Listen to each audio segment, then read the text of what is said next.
The early 19th century was a time of immense change and upheaval in North America.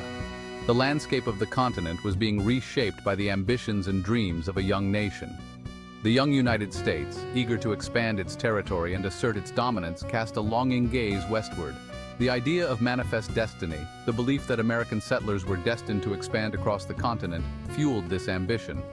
Vast stretches of land, teeming with resources and opportunity, beckoned settlers and speculators alike. The promise of fertile soil, abundant game, and untapped resources was too enticing to ignore. This westward expansion, however, was not a peaceful migration. It was marked by tension and conflict, as settlers encroached upon lands that were already inhabited. It was a relentless encroachment upon the ancestral lands of numerous Native American tribes. These tribes had deep spiritual and cultural connections to the land, connections that were now under threat.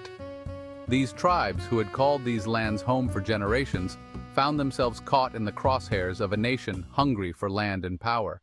The settlers' arrival brought with it a wave of change that threatened to upend their way of life. The stage was set for a clash of cultures, a conflict that would shape the destiny of a continent. The settlers' desire for land and the Native Americans' determination to protect their homes created an inevitable collision. The allure of the frontier was a powerful force.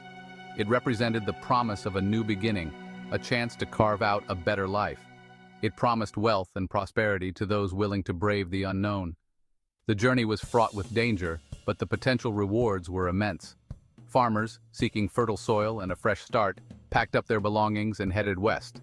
They left behind the familiar in search of a brighter future. Land speculators, sensing an opportunity for profit, bought up vast tracts of land, hoping to resell them at a premium. They were driven by the prospect of wealth and the belief that the land held untold potential. This insatiable hunger for land put immense pressure on the Native American tribes who stood in the way of American expansion.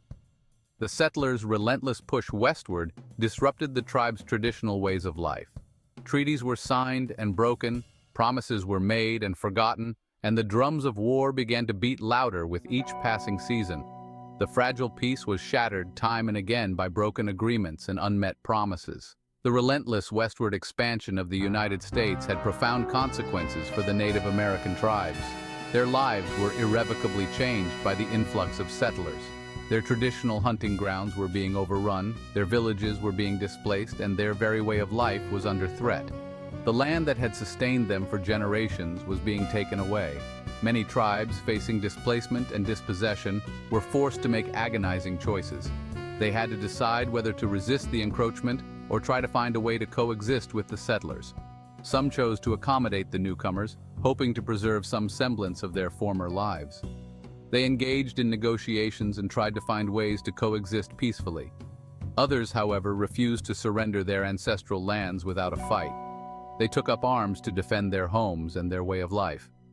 They understood that the insatiable hunger of the United States for land would not be easily satiated. The fight for their land was also a fight for their identity and survival.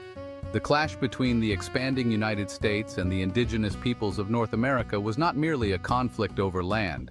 It was a deeper struggle, one that encompassed cultural, spiritual, and existential dimensions. It was a clash of cultures, of worldviews, of destinies.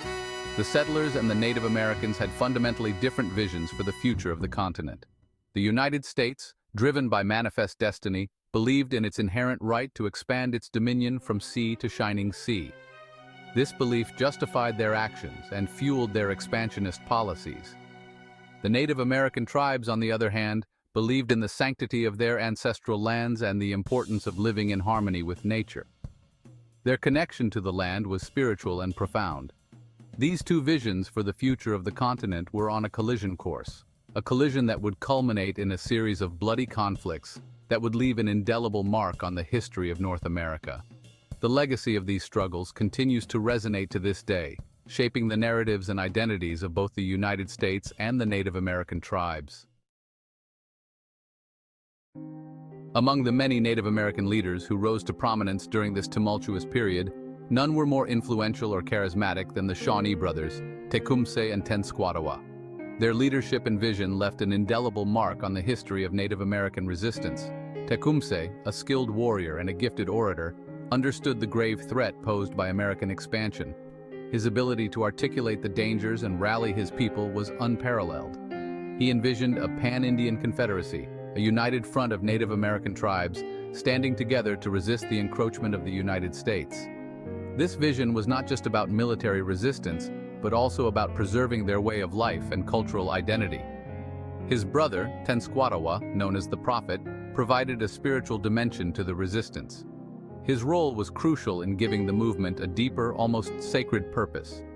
Tenskwatawa, who had undergone a profound spiritual transformation, preached a message of cultural revitalization and resistance to American influence. His teachings were a call to return to the roots and traditions that had sustained their ancestors for generations. He urged his followers to reject the ways of the white man, to abandon alcohol and materialism, and to return to the traditional ways of their ancestors. This was not just a rejection of foreign goods, but a reclaiming of their identity. The Prophet's message resonated deeply with many Native Americans who felt their cultures and traditions slipping away under the relentless pressure of American expansion. His words were a beacon of hope for those yearning to reconnect with their heritage. Tenskwatawa's teachings, combined with Tecumseh's political and military acumen, galvanized a growing movement of resistance among the Native American tribes. Together, they formed a powerful duo, each complementing the other's strengths. The brothers established a base at Prophetstown, a village located at the confluence of the Wabash and Tippecanoe rivers in present-day Indiana. This strategic location became the heart of their resistance movement. Prophetstown became a beacon of hope for Native Americans seeking to preserve their way of life. It was more than just a village. It was a symbol of unity and defiance. It attracted followers from numerous tribes, drawn by the brothers' message of unity and resistance. The gathering of so many different tribes in one place was a testament to the power of their vision. Tecumseh, a tireless diplomat and strategist, traveled extensively, forging alliances with tribes across the region. His efforts to build a coalition were relentless and required immense dedication. He understood that only through unity and cooperation could the Native American tribes hope to withstand the relentless advance of the United States. His vision was one of collective strength and shared destiny. Tecumseh's vision extended far beyond the borders of his own Shawnee tribe. He saw the interconnectedness of all Native American tribes and the importance of a united front. He recognized that the fate of all Native American tribes was intertwined. Their survival depended on their ability to stand together against a common enemy. He argued that the treaties signed between individual tribes and the United States were invalid, as the land belonged to all tribes collectively. This was a revolutionary idea that challenged the very foundations of American expansionist policies. His message of pan-Indian unity was a radical departure from the traditional rivalries and divisions that had often plagued Native American tribes. Overcoming these internal conflicts was essential for their collective resistance. Tecumseh's charisma, eloquence, and unwavering commitment to the cause of Native American sovereignty made him a formidable leader and a symbol of indigenous resistance. His legacy continues to inspire those who fight for justice and self-determination. The growing influence of Tecumseh and Tenskwatawa did not go unnoticed by the United States government. Their movement, which sought to unite various Native American tribes against the encroachment of settlers, was seen as a significant threat to the expansionist ambitions of the young nation. William Henry Harrison, the governor of the Indiana Territory, viewed the brothers' movement with growing alarm. He was acutely aware of the potential for a united Native American front to disrupt the plans for westward expansion and the establishment of new settlements. Harrison, an ambitious politician with his sights set on higher office, was a staunch advocate for westward expansion. He envisioned a vast American empire stretching from the Atlantic to the Pacific, a vision that required the displacement of Native American tribes from their ancestral lands. He believed that the United States had a God-given right to the lands west of the Appalachian Mountains and was determined to remove any obstacles that stood in the way of that expansion. This belief was rooted in the doctrine of manifest destiny, which held that American settlers were destined to expand across the continent. Harrison, a veteran of Indian wars, understood the complexities of dealing with Native American tribes. He had spent years negotiating treaties and leading military campaigns, gaining a reputation for both his strategic acumen and his willingness to use force when necessary. He was known for his cunning and his ruthlessness, and he was not afraid to use force to achieve his objectives. His military background and political ambitions made him a formidable opponent for anyone who stood in the way of American expansion. He viewed Tecumseh as a serious threat to American interests, a dangerous demagogue who was inciting the tribes to violence. Tecumseh's vision of a united Native American Confederacy was a direct challenge to the expansionist policies that Harrison championed. Harrison was determined to neutralize the Shawnee leader and crush the growing resistance movement before it could pose a serious challenge to American authority. He saw the conflict as not just a military struggle, but a battle for the future of the American frontier. In 1809, Harrison seized upon an opportunity to weaken Tecumseh's Confederacy. He saw the divisions among the tribes as a chance to drive a wedge between them and undermine their unity. He negotiated the Treaty of Fort Wayne with a group of Native American leaders, securing title to over 3 million acres of land in present-day Illinois and Indiana. This land grab was a significant blow to Tecumseh's efforts to build a united front against American expansion. Tecumseh, who was away rallying support for his Confederacy, was furious when he learned of the treaty. He saw it as a betrayal by the chiefs who had signed it and a direct threat to his vision of a united Native American resistance. He denounced it as illegal, arguing that the chiefs who had signed it had no authority to cede lands that belonged to all tribes collectively. Tecumseh's passionate denunciation of the treaty galvanized his followers and increased his determination to resist American encroachment. The stage was set for a confrontation between Tecumseh and Harrison, a confrontation that would have far-reaching consequences for both men and for the future of the Northwest Territory.